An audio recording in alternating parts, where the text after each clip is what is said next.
Now, the Catholic priesthood has received much criticism in recent years, so when a devout Catholic leaves the priesthood and converts to Islam, it raises much interest.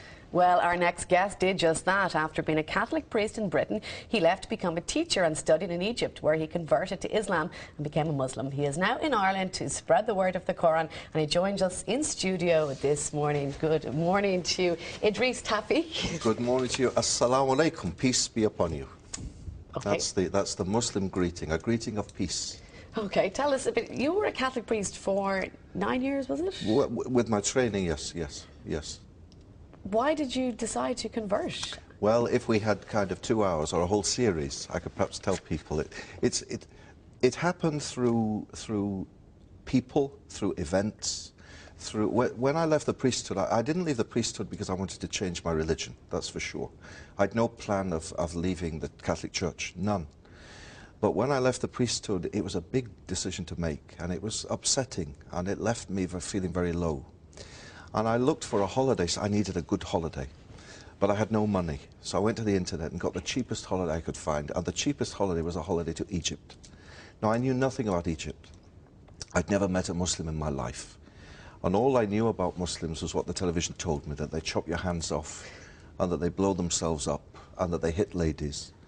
So I went to this Muslim country not knowing what to expect, except sunshine. And I went there, and as God is my judge, that week changed my life, really, because I met Muslims for the first time and found that they weren't these sword-waving fanatics that we see on the TV, but they were good, honest people. And like Irish people, Muslim people, you know, they go out to work in the morning to put food on the table for their kids to eat. They pray. They're ordinary people with a religious dimension very much. And so, for example, I'll give you an example of one Muslim I met. I met a little boy, and I talk about him in every talk I give. And this little boy was selling bananas on the street. And he'd no shoe, just little plastic flip-flops, and a very old, tired gown, you know. And he greeted me the first morning. He said, Assalamu alaikum, peace be upon you, with a big smile on his face.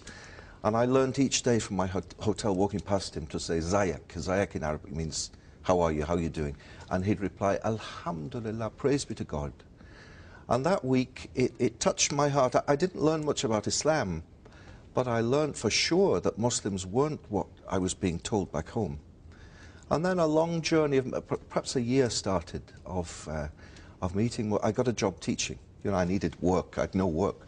So I got a job in a school in London. So your holiday, you came back. I came back. You still felt strongly. Still, I still had no plan to change my religion. I was perfectly happy being Catholic.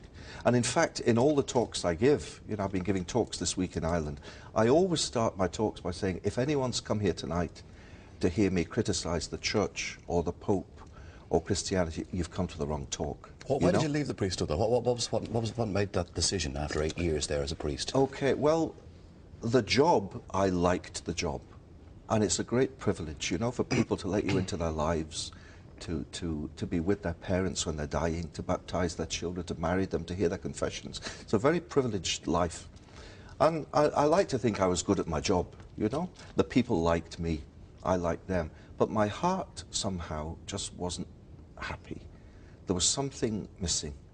And even though I really enjoyed what I was doing, I felt lonely and unhappy.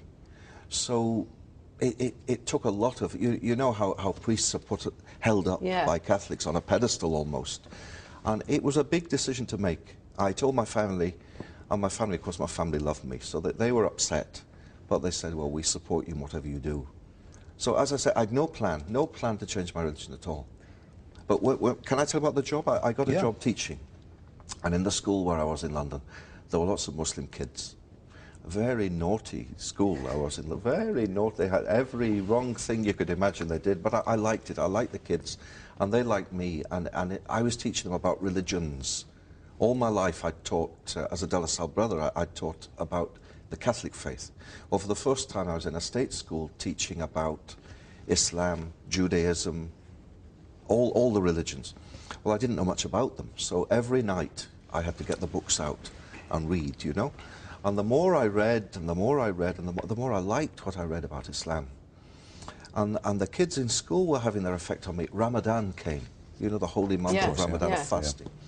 And they came to me and they said, sir, it's Ramadan and we've got nowhere to pray. and your room is the only room in the school with a carpet. You know, you could call it a coincidence. Yeah. They need a carpet to pray. Can we pray in your room? So I said, of course you can pray in my room. So but I said, but I have to ask the headmaster first. So I went to the head and I said, these boys, Muslim boys, would like to pray in my classroom. Is it okay? He said, fine, but you have to sit at the back, because knowing these kids, they could steal the carpet. You know? So I sat at the back for the whole month of Ramadan. And for the first few days, I just marked my books and prepared my lessons. I paid no attention. Then as the days went by, I'd look at, oh, they're doing this now. Oh, they're doing this now. And I secretly went to the internet and I learnt the prayers in Arabic they were saying. It was a slow process. A very slow process. And it is a lovely religion, and there is a lot of peace, and there is a lot of love espoused. Yeah. But how do you reconcile and equate that with the fact that there are hundreds of thousands of fundamentalists who go to the other extreme, and there is no give and take? It is do it our way, or we'll kill you. Okay, well, the way I'd answer that would be that this island of Ireland is no stranger to extremism and fanaticism done in the name of so-called religion. And the things that happened in the north in this island bore no relation to the message of Christianity, of love and peace. Well, in the same way, things are happening in the world. You know, the other day there was a thing on the TV, and it said that this young girl, this Christian girl in Afghanistan, had been killed because she's Christian. And when I saw it, I was sad. I wasn't angry, I was sad, and thought, what a shame that people misunderstand so much. And what a shame that people watching this think, here we go again, Islam and Muslims. If you want to meet real Muslims, come with me to my house, to my home in Alexandria, to my building. On the ground floor, you'll meet Ahmed and his wife and kids. On the next floor, Mahmoud and his wife and kids. On the next floor, Sharif. Ordinary people who pray, no hand grenade in their pockets, you know, no suicide belt. Yeah. It is very much a religion of peace, but unfortunately, people who shout loudest get hurt, make news. That makes news. A little old lady teaching her granddaughter how to recite the Quran doesn't make headlines. Doesn't make the news. What type of reaction do you get though from Irish people? I mean, you give speeches in Ireland. What type of reaction do you get? I mean, I've had a lovely reaction this week. Do you know? Can I mention Jerry Ryan's show? Of course you can, last Friday, I was on the Jerry Ryan show, and a lady phoned in, and she said, "I'd like to ask a question." She said, "Has Idris Tawfiq come to Ireland to convert the whole of Ireland to Islam?" And I said, "My dear, I haven't come here to convert anyone to anything. I've come for two reasons. One, I've come to encourage the Muslim community to be good Muslims. And two, I've come to encourage tolerance and dialogue and understanding between Muslims and those who aren't." So after that radio show, the first thing I did after praying at Clonskeagh Mosque was we went and we met the Anglican Archbishop of Dublin to say, "Assalamu alaikum to you, sir. Christians and Muslims are friends. We have so much in common. We want to work together as people of faith." While I've been here, I've met the mayors of the Lord Mayor of Dublin, the Lord Mayor of Cork. He gave me this little lapel pin, which I promised to wear for the show today in Cork City. The Mayor of Limerick, the Mayor of Galway yesterday.